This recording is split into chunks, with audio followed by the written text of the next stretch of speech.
ठीक है, 50 बातें ही मैं समझा पाई। अब आगे वाली पीढ़ी ने 50 सुनी, लेकिन उसको कितनी याद रही? 30 ही याद रही। तो उसने अपनी आगे वाली पीढ़ी को कितना बता पाया? 30% बताया। अब 30% जिसने आगे वाली पीढ़ी ने समझा, उसको 20% ही याद रहा। उसने आगे वाली, तो ये आगे जाते जाते क्या हो जाता, हमारा पूरा जो जिनवाणी थी, जो दिव्य ध्वनि का सार था, वो एकदम खत्म होने की कगार पे आ सकता था। इसलिए फिर ऐसा कहा, सोचा गया कि अब हमको ये जो हमारे ग्रंथ हैं, ग्रंथ अर्थात हमारी जो जिनवाणी है, जो हमें तीर्थंकरों के माध्यम से हम तक पहुंची है, उसको हमें किसी भी तरीके से प्रिजर्व करना है, संरक्षित करना है, सुरक्षित उसको रखना है, ताकि आगे आने वाली पीढ़ियों तक, आगे आने वाली जो जनरेशन है, उन तक भी ये जो पूरा ज्ञान है, ये अच्छे तरीके से पहुंच सके। तो उसका क्या तरीका हो सकता था? तो फिर सोचा गया कि इसके लिए हमें उसको लिखित रूप में उसको सेव करना पड़ेगा, संरक्षित करना पड़ेगा, ताकि आगे आने वाली, क्योंकि जो आपके रिटन डॉक्यूमेंट्स होते हैं वो तो आगे सेफ भी रह सकते हैं और संरक्षित होकर कई पीढ़ियों तक वे आगे बढ़ सकते हैं। उस समय जो धरसेनाचार्य थे, आचार्य धरसेन जो थे, धरसेनाचार्य जी के पास उस समय सबसे अधिक ज्ञान था। ठीक है, तो उनसे कहा गया कि भाई आप ऐसे कोई मुनिराजों को आप चयन करें जो इस आपके ज्ञान को पूरी तरीके से ग्रहण कर सके, और ग्रहण करने के बाद उसको लिखित रूप में वे लिख सके। ठीक है, तो जब ऐसी बात आई तो धरसेनाचार्य के पास तो मुनिराजों को भेजा गया। आप लोगों ने, काफी लोगों को ये जो स्टोरी है ये पता होगी, किस तरीके से शतखंडागम ग्रंथ की हमारी रचना हुई है। उसी की ये जो कहानी है, घटना है, उसका वर्णन हम यहाँ पे कर रहे हैं। तो आचार्य धरसेन जी के पास दो मुनिराजों को भेजा गया और उनकी परीक्षा करने के लिए कि ये मेरे ज्ञान को, जो मैं इनको ज्ञान दूंगा, उसको ये पूरी तरीके से ग्रहण कर पाएंगे या नहीं कर पाएंगे, उनको इतना, ये दोनों लोग उस योग्य हैं या नहीं है। इसके लिए उन्होंने क्या किया, एक श्लोक उनको दिया और कहा कि आप इस श्लोक की सिद्धि करके आइए। देखिए उस समय में क्या होता था, क्योंकि जीवों के परिणाम इतने विशुद्ध होते थे। आपने कई बार टीवी सीरियल्स में भी देखा होगा, रामायण महाभारत में, कि वो ओम नमः शिवाय या किसी मंत्र का जाप करने बैठते हैं और जो भगवान है वे उनको प्रकट हो जाते हैं। तो किसी हद तक ये थोड़ा बहुत ठीक है, भगवान तो प्रकट नहीं होते हैं, लेकिन कई बार अगर आपके परिणामों में शुद्धता हो, उतनी शुद्धता हो, आपके परिणाम उतने निर्मल हो, आपके ज्ञान में उतनी निर्मलता हो, विशुद्धता हो, और आपका पुण्य का उदय, तो जो देव इत्यादि होते हैं उनके माध्यम से उस काल में कई बार सहयोग मिलता था, या शक्ति इत्यादि जो है, अलग से जो कुछ स्पेशल पावर्स होती थी वो दे दी जाती थी। तो ये जो दोनों मुनिराज थे, ये उस श्लोक को लेकर गए और उसकी सिद्धि वे करने लगे। तो जैसे ही उन्होंने सिद्धि करी तो दो देवियां प्रकट हो गई। लेकिन आपको ये सब पता होगा कि स्वर्ग के जो देव होते हैं, वे बहुत सुंदर होते हैं। ठीक है, वो कुरूप नहीं होते हैं, उनमें किसी भी प्रकार की कमी नहीं होती है, उनके शरीर में सर्वांग सुंदर होते हैं, इतने सुंदर कि हमने अभी तक अपने इस मनुष्य आयु में या मनुष्य गति में इतना सुंदर जीवों को देखा ही नहीं होगा, इतने सुंदर वे देव गति के जीव होते हैं। तो दो देवियां प्रकट हो उस श्लोक की सिद्धि के माध्यम से। लेकिन क्या हुआ था, जो देवियां प्रकट हुई तो एक देवी के दांत बाहर निकले हुए थे और एक देवी कानी थी, एक आंख उनके नहीं थी। तो दोनों मुनिराजों ने सोचा कि जो देवियां होती है वे तो सर्वांग सुंदर होती है, लेकिन इनमें तो कमी है, ये पूर्ण पूर्ण शरीर वाली ये नहीं है, और सुंदर शरीर वाली, सुंदर मुख वाली ये नहीं है। इसका मतलब श्लोक में कुछ कमी है। तो उन्होंने क्या किया, उन्होंने देखा तो जिनके जिस देवी के दांत बाहर निकले थे, तो उन्होंने देखा उस श्लोक में एक अक्षर एक्स्ट्रा था। इसलिए वो जो सर्वांग सुंदर देवी होनी चाहिए थी, वो सुंदर तो थी, लेकिन उसके दांत बाहर निकले हुए थे।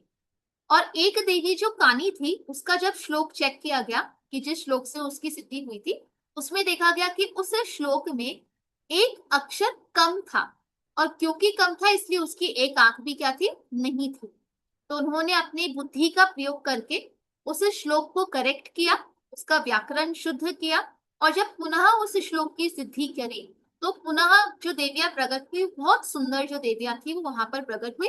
और उन्होंने कहा, जैसे हम चिराग को घिसते हैं ना तो वो चिन्ह प्रकट होता है, फिर बोलते हैं क्या हुक्म है मेरे आका, कि आप बताइए मैं आपके लिए क्या कर सकता हूँ। ऐसे ही उस श्लोक के माध्यम से दो देवियां प्रकट होती हैं, तो वे मुनिराज से कहती है कि हे नाथ, आपने इस श्लोक की सिद्धि करके हमको प्रकट किया है, बताइए हमारे लिए क्या आज्ञा है, हम आपके लिए क्या कर सकते हैं। तो मुनिराज ने कहा कि भाई हम तो निर्ग्रंथ मुनि हैं, हमें किसी चीज की आवश्यकता नहीं है, हमारे गुरु ने ये श्लोक की सिद्धि करने के लिए कहा था, इसलिए हम इसकी सिद्धि करके करने आए हैं, हमें आपसे कोई प्रयोजन नहीं है। लेकिन क्योंकि देवियां प्रकट हुई थी तो उन्हें जो कहते हैं कुछ करके तो जाना ही था। तो उन्होंने देखा कि एक मुनिराज बहुत दुबले पतले से थे, तो उन्होंने उनको क्या कर दिया, बलिष्ठ बना दिया, अच्छा ताकतवर उनको बना दिया, और इसलिए उन मुनिराज का नाम पड़ा भूत बलि। उनका क्या नाम पड़ा, भूत बलि नाम पड़ा। और एक जो मुनिराज थे उनके दांत थोड़े से बाहर निकले हुए थे, तो उनके दांतों को बहुत सुंदर कर दिया, और इसलिए उन मुनिराज का नाम पड़ा पुष्प दंत, जिनके दांत फूलों के समान है, पुष्प के समान है। ऐसे उनके दांतों को सुंदर करके, उनके शरीर को सुंदर करके, स्वस्थ करके वे दोनों देवियां वहां से चली जाती है। फिर ये दोनों मुनिराज, पुष्पदंत और भूत बलि मुनिराज, ये आते हैं वापस पुनः धरसेनाचार्य मुनिराज के पास आते हैं, उनको पूरी घटना का वर्णन बताते हैं। तब आचार्य धरसेन समझ जाते हैं कि ये जो दोनों मुनिराज मेरे पास आए हैं ये सबसे समर्थ मुनिराज है, और मैं इनको अपना पूरा ज्ञान मैं इन्हें दे सकता हूँ। और इसलिए उन्होंने अपने पूरे ज्ञान को, पूरी शिक्षा उनको, जो जो भी ज्ञान उनको था वो उन दोनों मुनिराजों को प्रदान किया।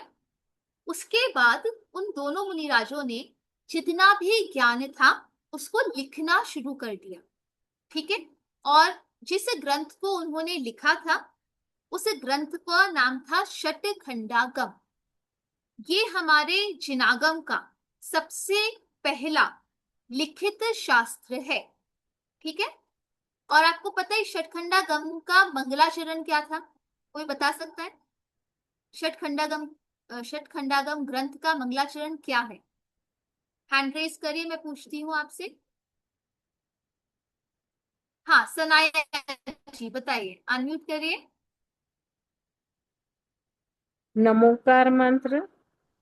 बहुत अच्छी, बिल्कुल नमोकार मंत्र। इस यही षटखंडागम हमने। ग्रंथ, बिल्कुल इस षटखंडागम ग्रंथ के मंगलाचरण के रूप में ही नमोकार मंत्र लिखा गया था। अब मुझे एक बात बताइए, आपने अगर नमोकार मंत्र के बारे में सुना होगा, तो हम कहते हैं ये नमोकार मंत्र जो है ये अनादि निधन मंत्र, अनादि निधन मंत्र है, मतलब इसको किसने बनाया नहीं। और हमने अभी कहा कि षटखंडागम ग्रंथ में इसको पहली बार लिखा गया है, तो दोनों बातें थोड़ी विरोधी लग रही हैं, कॉन्ट्राडिक्टरी लग रही हैं हमको।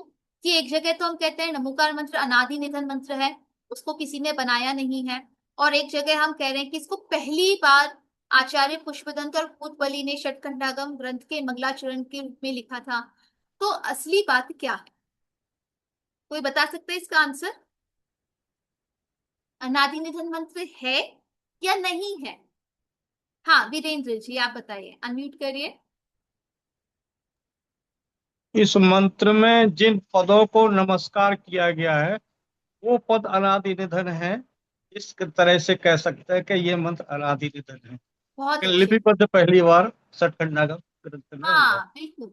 देखिए ऐसा नहीं था कि जब तक नमोकार मंत्र लिखा नहीं गया था उसके पहले अरहंत सिद्ध आचार्य उपाध्याय साधु को नमस्कार नहीं किया जाता होगा, उसके पहले भी उनको नमस्कार तो करते ही होंगे। हो सकता है शब्द अलग होंगे, हो सकता है भाषा अलग होगी, हो सकता है तरीका अलग होगा, लेकिन इन पांचों पदों को नमस्कार तो अनादि काल से किया जा रहा है। बस उसको लिखित रूप में कब लिखा गया, षटखंडागम ग्रंथ में उसको पहली बार लिखा गया है। लेकिन पांचों परमेष्टि का स्मरण तो अनादि काल से ही किया जा रहा है, इसीलिए उस मंत्र को अनादि निधन मंत्र कहा जाता है, ठीक है। अब जब ये जो हमारे षटखंडागम ग्रंथ पूरा होता है, ठीक है, तो उस दिन को हम किस रूप में मनाते हैं, आपको पता है? कोई बता सकता है मुझे? जिस दिन ये जो ग्रंथ है ये पूरा लिखा गया था, पूर्ण हो गया था, कंप्लीट हो गया था, उस दिन को हम किस रूप में मनाते हैं? चलिए मुझे बताएंगे। वर्षा जी आप बताइए।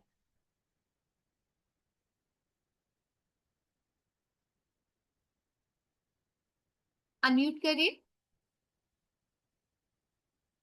शुद्ध पंचमी के रूप में मनाया जाता है। शुद्ध पंचमी। देखिए यहाँ पे पंचमी शब्द का अर्थ तो है कि वो पंचमी तिथि थी, ठीक है। और शुद्ध शब्द का अर्थ क्या है? वह ग्रंथों की परंपरा जो पहले श्रुति परंपरा से चल रही थी, सुनने से चल रही थी, अब वो पहली बार हमारे सामने किस रूप में आ गई है? लिखित रूप में। और आज हमें जितने भी ग्रंथ मिल रहे हैं, जितने भी शास्त्र हम पढ़ते हैं, वे सारे शास्त्र एक प्रकार से षट खंडागम ग्रंथ के ही अंश हैं। उन्हीं को ही एक्सप्लेनेशन के रूप में, उन्हीं को विस्तार रूप में, उन्हीं को अलग तरीके से भाषा प्रयोग करके, अलग तरीके से वाक्य इत्यादि करके जितने भी ग्रंथ है, फिर उसी का पार्ट है, उसी ज्ञान को ही आगे जो है वो बढ़ाया गया है। और यहाँ से हमारे ग्रंथों की जो परंपरा है वो क्या हुई है? लिखने की, ग्रंथों को लिखने की जो परंपरा है वो शुरू हुई, ठीक है। अब ये जो ग्रंथ है, प्रत्येक ग्रंथ का विषय अलग अलग होता है, ठीक है। हर ग्रंथ में एक ही प्रकार की बातें नहीं कही जाती हैं। तो जिस जिस भी विषय को उस ग्रंथ में कहा गया है, उन विषयों के आधार पर इन ग्रंथों को और इन शास्त्रों को 4 प्रकार से बांटा गया है, ठीक है। और इनके कथन करने की जो पद्धति है, मतलब हर शास्त्र में बात एक ही कही गई है, लेकिन प्रत्येक शास्त्र के कथन करने का तरीका अलग अलग है, कथन करने की पद्धति अलग अलग है।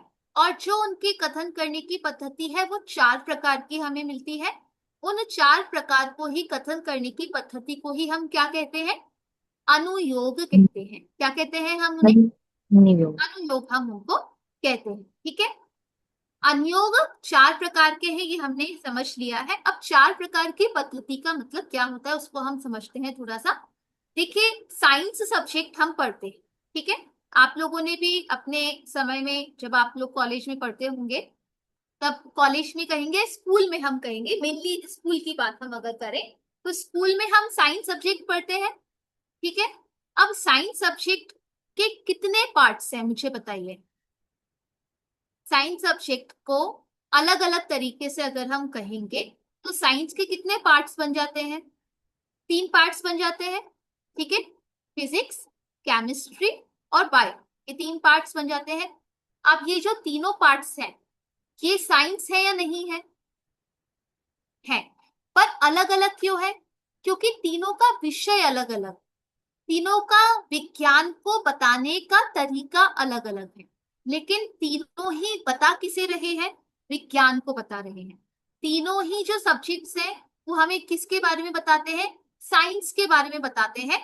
जो रियल तथ्य है, जो हमारे आसपास में जो भी सिद्धांत काम करते हैं, तथ्य काम करते हैं या विज्ञान काम करता है, उसी के बारे में बताया गया है। तो तीनों अलग अलग क्यों है? क्योंकि साइंस को बताने का तीनों का तरीका अलग अलग, ठीक है।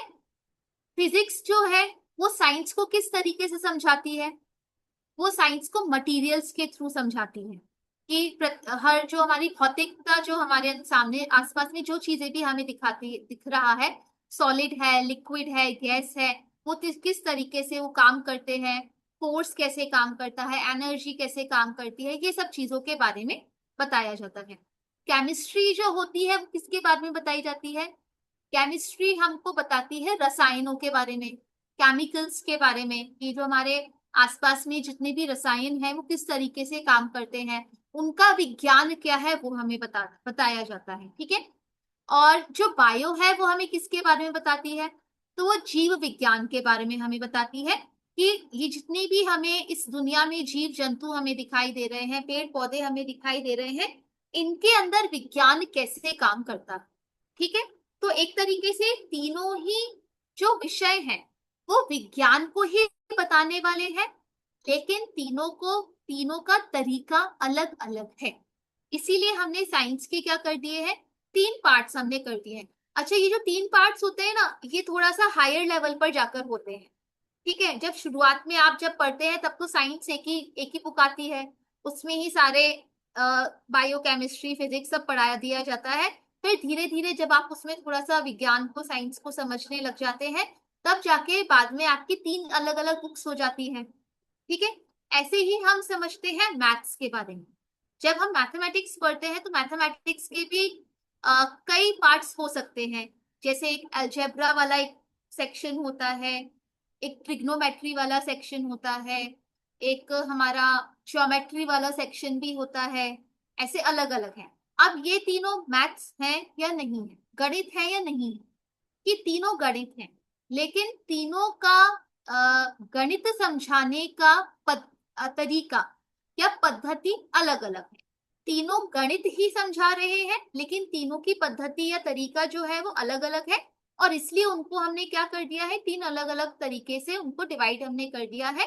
और ये भी हमने देखा है, छोटी क्लासेस में ये एक ही बुक होती है, बड़े होते हो जाते हैं तो वो फिर हमारा सेक्शन उनके अलग अलग होता जाता है। ठीक है, अब हम आते हैं ग्रंथों पर। प्रत्येक ग्रंथ का विषय एक ही है, वो क्या है आपको बताना है। क्योंकि हम देव शास्त्र गुरु में शास्त्र के बारे में समझ चुके हैं, इसलिए आपको बताना है कि शास्त्रों का मूल तत्व क्या है। जैसे हमने मैथ्स का समझा कि उसको संख्या गणित समझाना है, साइंस में हमें विज्ञान को हमें समझना है। ठीक है, तरीका अलग अलग हो सकता है। ऐसे ही जो हमारे जैन शास्त्र हैं, सच्चे शास्त्र हैं, उनका मूल विषय क्या है, बताइए। रेशु जी बताइए। दीदी चारों ही अनुयोग हमें वीतरागता की ओर ही लेके जाते हैं। बहुत अच्छे, बिल्कुल। हमने उस दिन भी हमने बात की थी, चारों ही जो हमारे चारों, मतलब अभी हम सिर्फ शास्त्र की, कॉमन शास्त्रों की हम बात करेंगे कि शास्त्रों का काम हमें कहाँ लेकर जाना है, वीतरागता के माध्यम से सुख की प्राप्ति कराना। देखिए, मैं ना मोक्ष की प्राप्ति कराना नहीं बोलूं। क्यों नहीं बोलूंगी? क्योंकि अभी आजकल क्या हो गया है कि कई लोगों के मन में ये बात आ जाती है कि हमको अभी मोक्ष तो मिलने वाला है नहीं। ठीक है, तो हम उसके लिए हम क्यों प्रयत्न करें। हमें अब इस भाव में तो ना हम मुनिराज बन रहे हैं, ना हम कुछ व्रत नियम संयम कर रहे हैं। तो शास्त्र मुझे मोक्ष तक लेकर जाने वाले हैं, पर मैं मोक्ष के लिए कुछ काम ही नहीं करूंगा तो मैं मोक्ष जाऊंगा कैसे? और अगर मुझे मोक्ष जाना ही नहीं है इस काल में, तो मैं शास्त्र क्यों पढूं? अगर इस काल में मुझे मोक्ष जाना नहीं है तो मैं देव को क्यों पूजूं? मैं गुरु की वंदना मैं क्यों करूं? इसलिए मैं बात करती हूँ कि मोक्ष नहीं जा। ठीक है, कोई बात नहीं। सुख प्राप्त करना है कि नहीं करना? तो सुख प्राप्ति के लिए देव शास्त्र गुरु को पूजना है, सुख प्राप्ति के लिए शास्त्रों का स्वाध्याय करना है, शास्त्रों को हमें समझना है। ठीक है, तो हमारी जो जिनवाणी है या जिनागम है, उनका उनका मेन उद्देश्य, मूल लक्ष्य कहाँ तक लेकर जाना है? वीतरागता तक लेकर जाना है और सुख की प्राप्ति कराना है। ठीक है, यहाँ पर भी थोड़ा सा हम समझते हैं, हम पूरे वीतरागी हो सकते हैं क्या? हम लोग जितने लोग बैठे हैं, आपको लगता है कि मैं पूरा वीतरागी हो सकता हूँ? हम पूर्ण वीतरागी हो सकते हैं शास्त्र पढ़ के अभी इस काल में? इस समय आप सभी का जो स्टेटस है, जैसी भी लाइफ आपकी चल रही है, जो भी काम काज आप कर रहे हैं, जैसी भी फैमिली में आप रहते हैं, जो कुछ भी आप सभी का स्टेटस है, हम सभी अपना अपना विचार करें कि क्या आपको लगता है कि मेरे अंदर कभी ऐसी भावना आई है कि मैं सब कुछ छोड़ छाड़ के पूरा वीतरागी में बन जाऊं? नहीं आई होगी। ठीक है, कभी कभी ऐसा होता है कि जब बहुत एक्सट्रीम प्रॉब्लम्स हमारे सामने आ जाती है, तब लगता है अरे ये सब छोड़ छाड़ देता हूँ, संन्यास ले लेता हूँ और सुखी हो जाता हूँ। वो एक्चुअल वीतरागता नहीं है, वो द्वेष पूर्वक है। ठीक है, और वीतरागता का मतलब होता है राग द्वेष का अभाव। मतलब वीतरागता ना तो राग पूर्वक ग्रहण की जा सकती है, ना द्वेष पूर्वक ग्रहण की जा सकती है। वीतरागता तो राग और द्वेष के अभाव पूर्वक ही हो सकती है। अगर आपको लग रहा है कि नहीं भाई मैं बहुत परेशान हो चुका हूँ इस परिवार में, इस दुनिया में, इस लाइफ में मैं बहुत प्रॉब्लम्स में फंसा हुआ हूँ, इससे अच्छा तो मैं संन्यास ले लेता हूँ और अकेला रहता हूँ, तो ये जो संन्यास है ये वीतरागता नहीं है, ये द्वेष है। क्योंकि आपको ये लाइफ अच्छी नहीं लग रही है, इसीलिए आप इससे दूर जाना चाहते हैं। तो हमें अगर लगता है कि भाई हम वीतरागी भी अभी हो नहीं सकते हैं, पूरे तरीके से राग द्वेष का अभाव तो हम कर नहीं सकते हैं, तो भी मैं देव शास्त्र गुरु को क्यों वंदन करूं या क्यों उनका स्मरण करूं या शास्त्र स्वाध्याय क्यों करूं, क्योंकि ये तो वीतरागता तक लेकर जाने वाले हैं और मैं तो वीतरागी होने नहीं वाला हूं। तो ये मेरे लिए किस तरीके से यूजफुल है। देखिए, जब हमको ठंड लगती है और पंखा चल रहा हो, ठीक है, तो हम क्या करते हैं, पंखा बंद कर देते हैं, है ना। तो हमने पंखे का स्विच ऑफ किया और पंखे की जो ब्लेड्स घूम रही है वो तुरंत रुक गई। होता है ऐसा? ऐसा होता है? नहीं होता।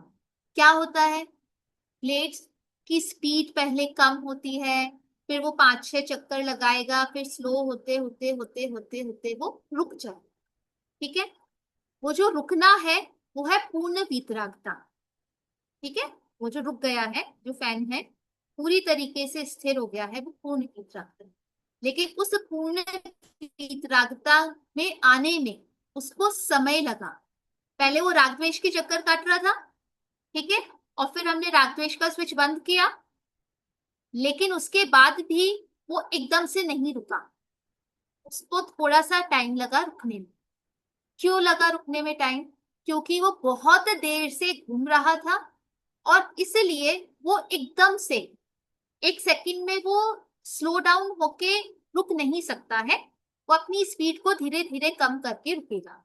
अब हम सोचे कि मैं शास्त्र पढ़ूं और मेरे राग द्वेष का पंखा एकदम से रुक जाए, तो नहीं रुकेगा। शास्त्र पढ़ के थोड़ा बहुत समझ के हम स्विच ऑफ कर सकते हैं अपने राग द्वेष का, लेकिन इतने समय से हमारे राग द्वेष का पंखा चल रहा है तो वो एकदम से नहीं रुकेगा, वो धीरे धीरे रुकेगा। पर हम चाहते हैं कि एकदम से रुके, तो और अगर वो नहीं रुक रहा है तो हमें लगता है कि ये तो शास्त्र काम ही नहीं कर रहे, ये तो हमारी वीतरागता, हमें तो वीतरागी बना नहीं रहे हैं। हमने फैन का स्विच ऑफ किया और हम कह रहे हैं ये तो स्विच काम ही नहीं कर रहा है, फैन तो पूरा बंद हुआ ही नहीं है, ये तो अभी घूम ही रहा है। तो उसके लिए हमको समझना पड़ेगा, जैसे फैन को रुकने में हमको समझना पड़ेगा ना कि भाई साइंस ऐसे ही काम करती है कि वो धीरे धीरे जाके रुकेगा। ऐसे ही देव शास्त्र गुरु का हमने ध्यान करना शुरू किया और पहले दिन ही हमको वीतरागता आ जाए, ऐसा नहीं हो सकता। या 10 साल भी हमने पढ़ा और हम पूरे वीतरागी हो जाएंगे, जरूरी नहीं है। लेकिन जैसे हम कहते हैं ना, practice makes a man perfect, ऐसे ही स्वाध्याय शास्त्रों का अध्ययन करने से कुछ अंश में हमारे राग द्वेष कम होंगे, और वो राग द्वेष कम होते होते होते एक पॉइंट ऑफ टाइम ऐसा आएगा जब हम पूरे तरीके से राग द्वेष का अभाव करके हम वीतरागी हो पाएंगे। हो सकता है कि इस भव में, इस जीवन में आप पूर्ण वीतरागी ना हो, तो आपकी पूरा स्वाध्याय और पूरी पढ़ाई वेस्ट हो गई। बताइए, आपने ये जो भी शास्त्रों का ज्ञान किया था, जो आपने यहाँ लिया, लेकिन आपका जो काम होना चाहिए था वीतरागी होना या सुख की प्राप्ति होना, वो नहीं हो पाया, तो हमारी तो पूरी पढ़ाई वेस्ट हो गई। तो हमें ये पढ़ना चाहिए कि नहीं?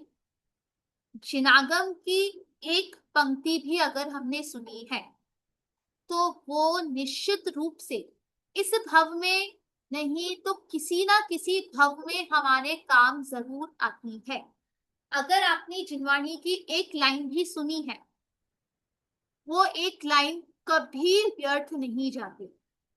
आज के जीवन में या आगे आने वाले जीवन में कभी ना कभी वो आपके लिए अवश्य काम में आती है। हो सकता है अगले भाव में आपको यही ज्ञान जाति स्मरण के रूप में याद आ जाए और यही ज्ञान आपके काम आ जाए। एक और स्टोरी सुनाती हूँ मैं आपको, बहुत अच्छी स्टोरी है ये।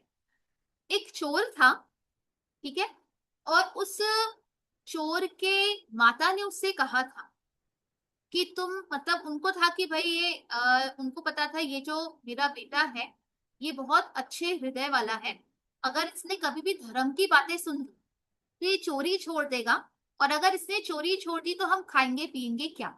ठीक है, तो उसने अपने बेटे को बचपन से ही सिखा के रखा था, अगर कभी भी धर्म की बातें, कहीं प्रवचन चल रहा हो, कोई कक्षा चल रही हो, मुनिराज को उपदेश चल रहा हो, तो एक बात भी अपने कान में नहीं पड़ने देना। अपने कान बंद कर लेना और एक भी बात नहीं सुनना, धर्म की एक बात कभी नहीं सुनना, ऐसा उसको बोल के रखा था। तो उसको धर्म का कुछ ज्ञान नहीं था और वो चोरी इत्यादि करता था, और वो इतना अच्छा चोर था कि कभी पकड़ में नहीं आता। ठीक है। फिर एक दिन क्या होता है, वो एक बार जा रहा था और एक मुनिराज को उपदेश हो रहा था। तो उसने कहा कि भाई यहाँ तो धर्म की बातें चल रही है, तो उसने अपने दोनों कान को क्या कर लिया, बंद कर लिया कि कहीं एक भी लाइन मेरे कान में पड़ नहीं जाए। और चलते चलते कान बंद करके चल रहा था और इतने में ना उसके पैर में कांटा चुभ गया। तो उसने एक कान तो बंद करके रखा और एक हाथ से अपने पैर के कांटे को निकाल लिया। उतने में उसको सिर्फ इतनी सी बात सुनाई दी कि देवों की परछाई नहीं पड़ती है।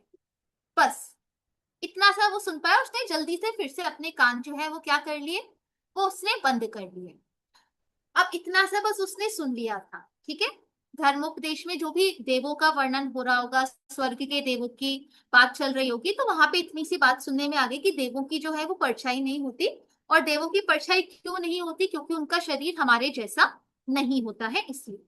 अब एक बार क्या होता है, उसको पकड़ने के लिए राजा ने एक चाल चली कि भाई हमको उसे सबूत के साथ पकड़ना होगा।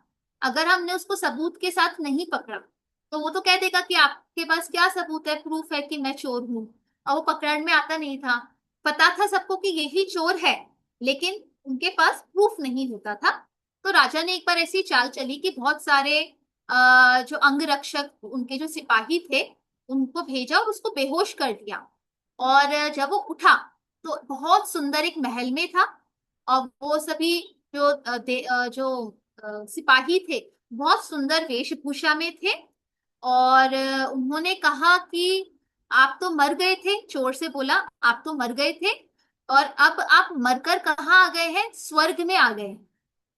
और अब आप हमें बताइए आप पहले के जीवन में क्या करते थे। ठीक है, ताकि वो अपने मुंह से बोल दे कि मैं तो चोर था, मैं यहाँ कैसे आ गया स्वर्ग में, मैंने तो कभी कुछ अच्छा काम किया नहीं है। तो उन्होंने कहा अरे आप तो अब हमारे फ्रेंड हैं, आप भी स्वर्ग में आ गए हैं, चलिए आपके बारे में बताइए कि आप पिछले जन्म में क्या करते थे। तो उसने दिमाग लगाया कि भाई मैं तो मरा नहीं था, कुछ नहीं हुआ था, और अब मैं यहाँ अचानक नई सी जगह पे आ गया हूँ, क्या रीजन है। तो उसने उन सभी लोगों को देखा। तो उसने देखा कि ये सभी लोगों की तो परछाई पड़ रही है, तो ये तो देव नहीं हो सकते। इसका मतलब ये कौन है, ये मनुष्य है, और यहाँ कोई षड्यंत्र चल रहा है मुझे फंसाने के लिए। तो उसने कुछ भी नहीं बताया और आखिरकार उनको क्या करना पड़ा, उसको छोड़ना पड़ा, उसको जाने दिया उन्होंने, और वो पकड़ में फिर से नहीं आ पाया।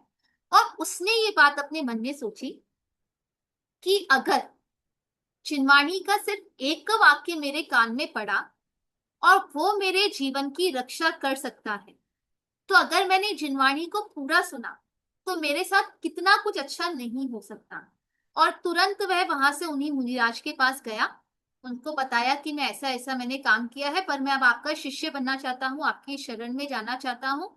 और उनके सामने ही उसने मुनि दीक्षा ली और फिर उसने बहुत ज्ञान ग्रहण करके उसने अच्छी गति की प्राप्ति की और आगे जाकर मोक्ष की प्राप्ति उसने की। देखिए उसने सिर्फ एक लाइन सुनी थी और एक लाइन से उसका उद्धार हो गया था, उसके जीवन की रक्षा हो गई थी। इसीलिए कहते हैं कि जिनवाणी की एक भी लाइन यूजलेस नहीं है, व्यर्थ नहीं है। हो सकता है कोई बात आज हमारे काम में नहीं आए, लेकिन निश्चित रूप से अगले भव में हमारे कभी ना कभी किसी भी भव में, हो सकता है अगले भव में ना आए, किसी और भव में आ जाए, क्योंकि सम्यक दर्शन बिना देशना के नहीं होता है। जो सम्यक दर्शन की प्राप्ति होती है उसमें देशना काम करती है। देशना का मतलब उपदेश होता है, जिनवाणी की बात होती है। और वो जिनवाणी की बात हो सकता है उस समय आपने ना सुनी हो, बहुत कभी किसी अगले पिछले भवों में आपने सुना हो, और वो अचानक से आपको स्मरण में आ जाती है और वो आपके काम में आ जाती है। दूसरी बात, जब हम जिनवाणी का अध्ययन करते हैं तो अपने आप हमारी कषाएं मंद होती हैं, और इस मंद कषाय के परिणाम स्वरूप पुण्य के उदय से अगला भाव भी हमें अनुकूल भाव हमें मिलता है, पुण्य सामग्री सहित हमें भाव मिलता है। और यहाँ मंद कषाय हो तो अगले भाव में भी वो मंद कषाय क्या होती है, कंटिन्यू होती जाती है।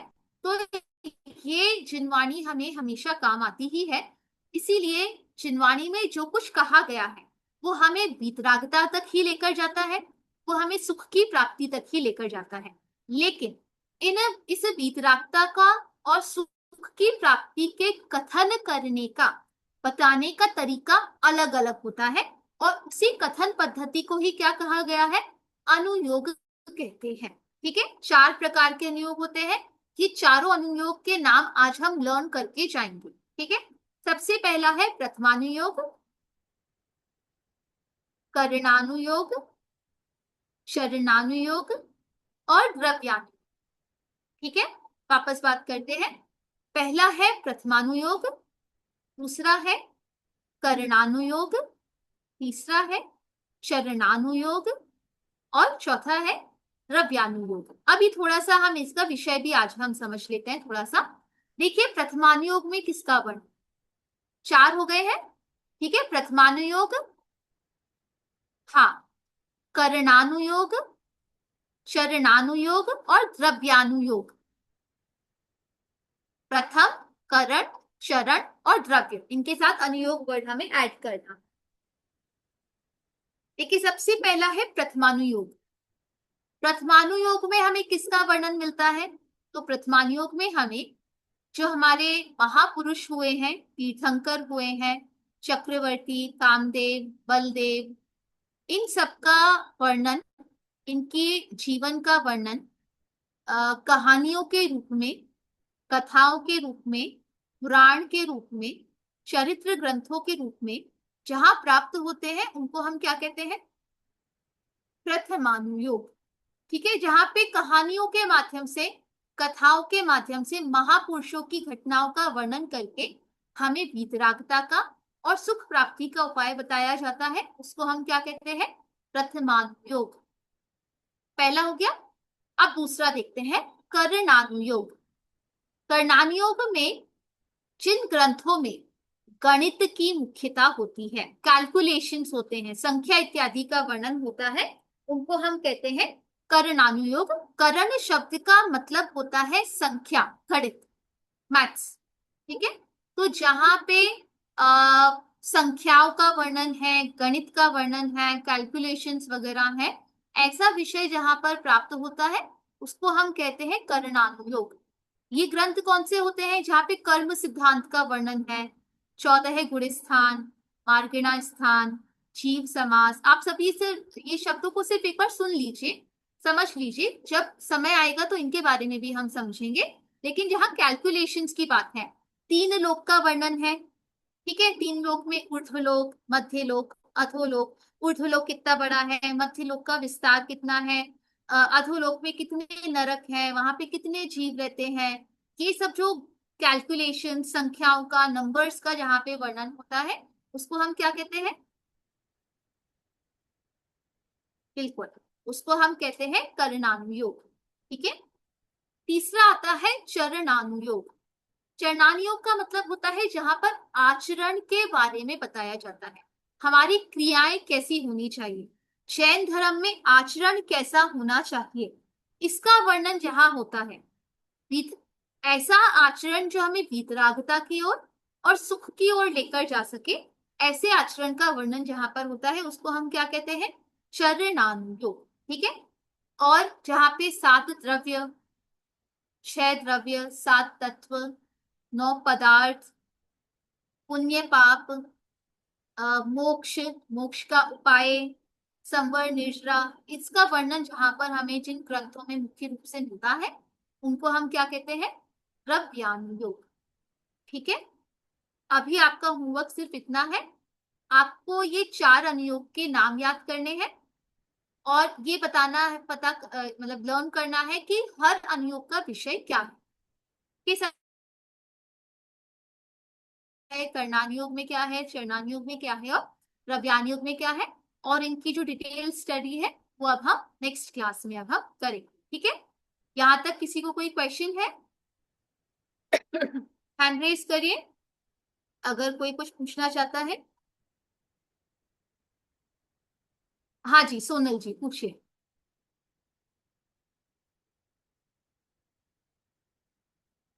बोलिए, अनम्यूट करिए। हाँ, ये जो आपने अनुयोग की परिभाषा बताई थी, मैं प्रॉपर सुन नहीं पाई। कथन करने की पद्धति को अनुयोग कहते हैं, ये बताया था। शास्त्रों के कथन करने की पद्धति को अनुयोग कहते हैं। शास्त्रों के कथन करने की पद्धति। हाँ, Thank कल you. हम पीपीटी के थ्रू भी पढ़ाएंगे तो उसमें आपको और प्रॉपर वर्ड्स वगैरह जो है वो समझ में आपको आ जाएंगे। अभी हम Okay. सिर्फ हमने आपको अनुयोग का इंट्रोडक्शन आज हमने दिया है आप सभी को, और इसका जो डिटेल है विस्तार से अब हम कल की क्लास में हम इसको समझेंगे। ठीक है, चलिए सभी को जय जिनेंद्र।